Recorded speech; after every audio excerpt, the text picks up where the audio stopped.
vamos respirar e, tipo, obrigada por sinalizar, vamos começar de novo. E é assim, e aí, tipo, quando eles veem que o feedback que eles me deram me ajudou e eu voltei pra rota, acho que é a essência da retroalimentação, do feedback, Mas Muito assim, legal. é isso, acho que Mas não é partiu da, perfeito, mas sabe? partiu da sua vulnerabilidade, né? Da vulnerabilidade, a partir do momento que eu falei, cara, eu não sou perfeita, eu não vou saber tudo, eu não preciso estar numa reunião, tipo, fingindo que eu tô entendendo. Se eu não entendo, eu vou perguntar, não importa, sabe? E aí eu abro espaço para os outros perguntarem também, porque você já foi em reunião que todo mundo, a pessoa tá falando lá e todo mundo finge que tá entendendo? Um monte. Aí fala um monte de Até porque eu blá já blá fiz isso, blá né? e No enrola. passado eu já.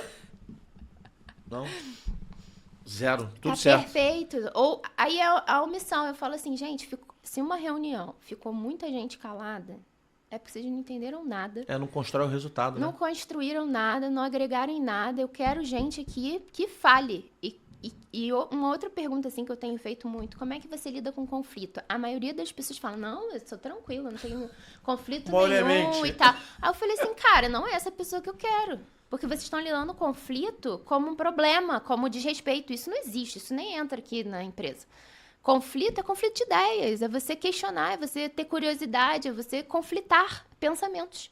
Se a É, gente não tem pensamento crítico, a gente perfeito. não inova. Se meu valor é inovação, quem não conflita não tem que estar aqui dentro.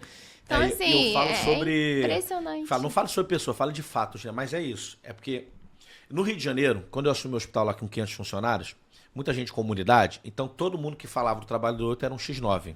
Eles tinham a cultura do X9. E uma É, coisa que eu tive que combater é isso, que eles entendiam que estavam entregando o outro. Graças a Deus, e foi minha validação como gestor, em 2 anos e meio, quando eu saí de lá, eu tinha uma cultura onde cada líder empurrava o outro numa condição melhor, um interferia no setor do outro, porque no final do dia eu dizia, cara, quando a gente encontrar essa linha de maturidade, se vocês não tiverem maturidade para estar nisso que eu estou criando, eu vou perceber e vou tirar. Hoje já pede para sim, sair.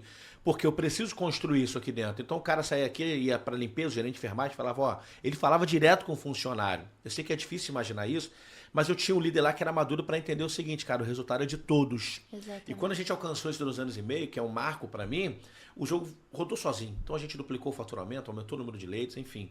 Mas foi disso. Então, o grande trabalho é ali. Qual é a grande dificuldade? Eu não vou falar, não quero falar da CRET, de outro, quero falar da tua percepção, para não ter nomes.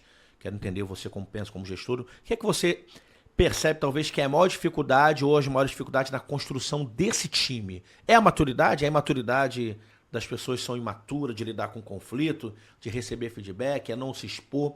Quais são os grandes desafios que você tem percebido na atualidade para construir esse time que performa cada vez mais, que avança? O que você acha que são obstáculos aí?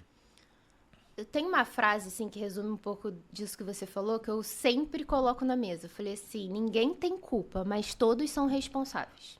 Muito bom. Porque é isso, quando começa, mas aí foi outra área, outro setor, não, não, não. Gente, beleza, não quero saber. Vamos lá, qual é o problema, quais são as possíveis soluções e como que a gente vai resolver, né?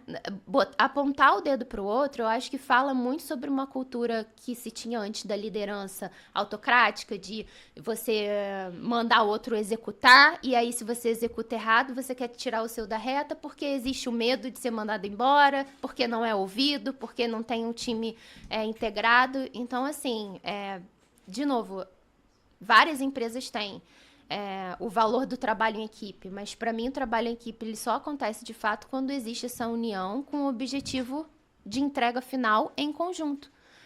Cada um vai ter seu KPI, cada um vai ter os seus entregáveis, mas no fim tem que entregar o objetivo da empresa. Então não adianta eu fazer e o amiguinho não fazer. Eu preciso ajudar ele também a entregar, sabe? E a empresa é um organismo. Não são silos, não são, né, coisas separadas. Então, é necessário a gente dar essa visibilidade de que você precisa trabalhar em equipe, sim, trocando ideia. Às vezes, por exemplo, uma coisa que não se tinha tanto, eu falar de crédito, eu falar de cobrança, praticamente é uma coisa só. O que eu faço na minha política de crédito impacta totalmente a cobrança.